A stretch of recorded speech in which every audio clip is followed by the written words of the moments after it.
On Tuesday, the Chicago Blackhawks returned to the UC for the first time since April. The Red Wings came in and spoiled the party with a 3-1 win. It wasn't a poor effort by any means. The Hawks actually looked strong at even strength, but special teams and mistakes made the difference. And while the scoreboard tells one story, the details tell another. From the chemistry in the top six to the battles on defense to a confident game from Colton Dach, there's a lot to unpack as we get closer and closer to October 7th. So today, I'll talk about what I saw in that game, the players who stood out, and go over a few bold predictions I have for the season ahead.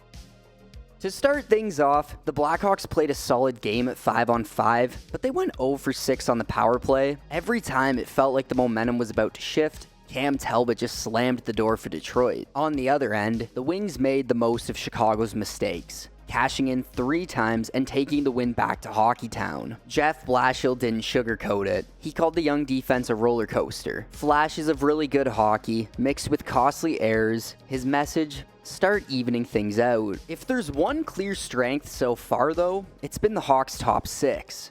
For the second straight game, they carried the play. Blashill has been preaching chemistry and it's looking like it might be paying off. Nazar's connection with Teravainen and Bertuzzi looks like it picked up right where it left off last season. Meanwhile, Connor Bedard and Ryan Donato continue to click with another veteran, Andre Burakovsky, alongside them. Bringing speed and instincts, that line looks dangerous. The numbers back it up. Nearly 18 minutes together at even strength, and the Hawks' top 2 lines led Detroit in shots, chances, and high danger looks. While the forwards are buzzing, the defense is where things get interesting. The top 4 look set: Vlasic, Rinzel, Kaiser, and Levshinov, with Murphy locking down the third pair. That leaves 2 spots wide open. Ethan Del Mastro has struggled this preseason, trying to force things and getting caught out of position often. Since joining the Blackhawks on a PTO, Matt Grzelcyk has been steady but quiet, maybe a little too quiet, which leaves Nolan Allen and Louis Crevier to make their cases. Allen brings physicality. Meanwhile, it's obvious the Blackhawks really like Crevier, who brings reliability. Both will get chances to prove themselves over the weekend. Then there's Colton Dach.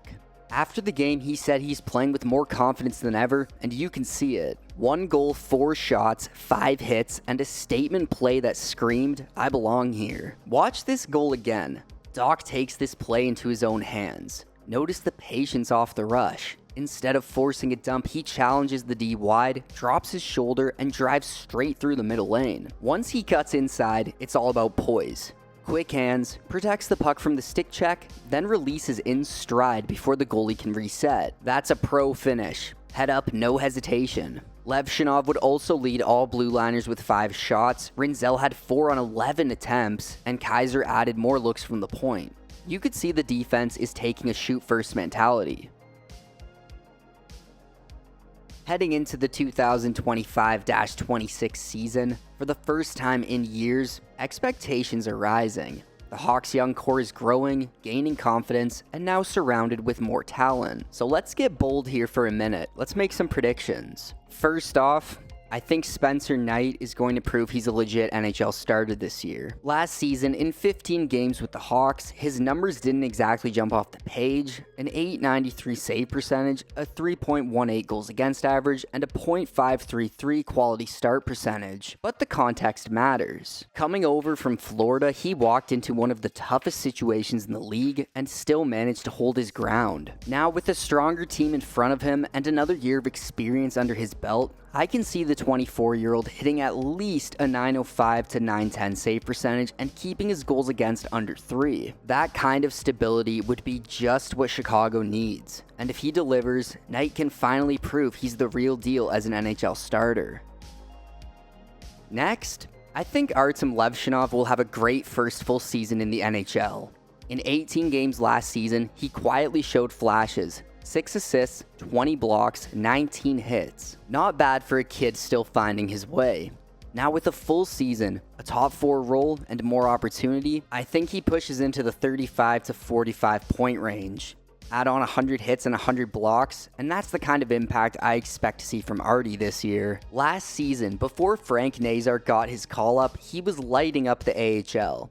He made it crystal clear he was too good for that league, almost forcing the Blackhawks' hand to bring him up in late December. This year, I wouldn't be surprised if we see a similar story play out with Nick Lardis. Nazar's path was a reminder that starting in the AHL isn't a negative at all, something I feel like a lot of people have forgotten over the years. He said himself that his time there was nothing but positive for his development, a stepping stone needed for proving he belonged in the NHL. This year in Rockford, all eyes are on 20-year-old winger Nick Lardis, and for good reason. The kid absolutely torched the OHL last season. He buried 71 goals with the Brantford Bulldogs, a feat no one has pulled off since John Tavares dropped 72 back in 2007. On top of that, he added 46 apples, then exploded in the playoffs with 11 goals and 15 points in just 7 games. The production speaks for itself. At the junior level, Lardis knows exactly how to put the puck in the net. He'll open the season in Rockford, and the big question becomes whether that scoring touch can translate to the pro level. The signs are pointing towards yes. Drafted in the 3rd round, 67th overall in 2023, at 5'11", 185 pounds, he doesn't bring overwhelming size, but the pure goal-scoring ability is there, and he's shown steady progression.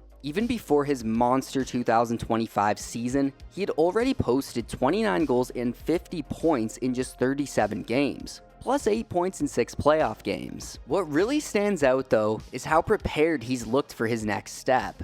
At prospect camp, Lardis made it clear he came in with a plan to showcase his speed, skill, and improved strength. He trained all summer with NHL talent like John Tavares, Evan Bouchard, and Dylan Cousins. He's not just trying to survive at the pro level, he's pushing himself to thrive. With everything we've seen so far, there's no reason to think Lardis can't be the next guy to follow right in Nazar's footsteps.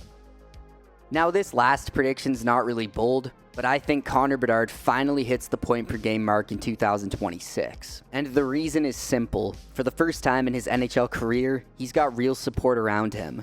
Ryan Donato is fresh off a career year with 31 goals and 62 points, showing he can hold his own in a top 6 role.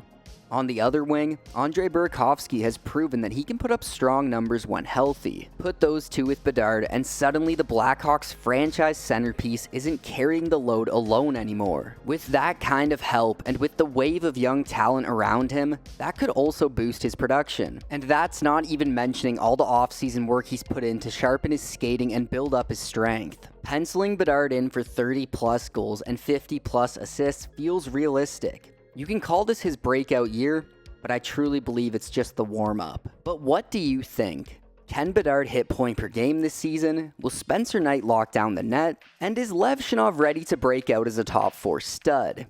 Let me know in the comments, and as always, don't forget to like and subscribe for more Blackhawks breakdowns all season long.